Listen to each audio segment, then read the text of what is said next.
Local parents arrested, accused of repeatedly locking their twin sons in the basement. I just don't understand what goes through people's heads. It's shameful, really. Only on 7 tonight, what police found when they searched the family's Rockville home. And there is outrage tonight in that Rockville neighborhood. Police arrested 57-year-old John Land and his wife, 59-year-old Janice Land.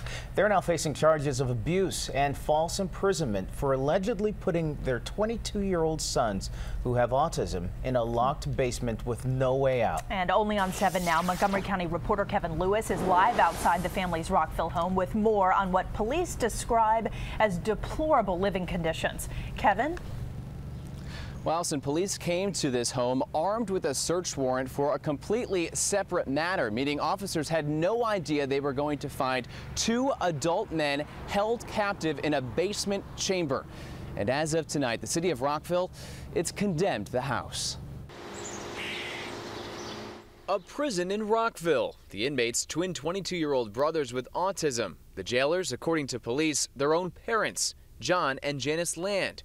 Charging documents detail a dungeon-like enclosure in the basement of the Land home. The room, detectives say, had an overwhelming smell of urine. There was no furniture or light, just a bed comforter covering the hard tile floor.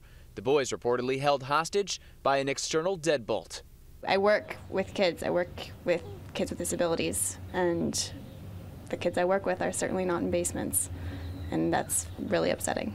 John Land, who works as a maintenance supervisor at Martin Luther King Jr. Middle School in Germantown, allegedly told investigators his sons were totally nonverbal and had a history of running from the house. And so he'd locked the 22-year-olds in the basement every night for the past 6 years. Well, shocked. Sam French lives a few doors down. Well, that's not parenting, is it?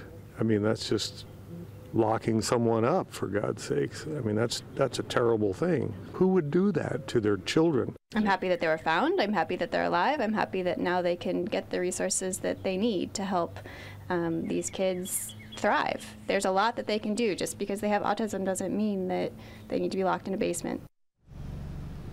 Now, detectives say the Lands would lock their sons in that room around 10 o'clock every night. They'd then unlock the door around 5 in the morning. When officers asked how the twins could ever summon or ask for help, the couple said they'd listen for screams.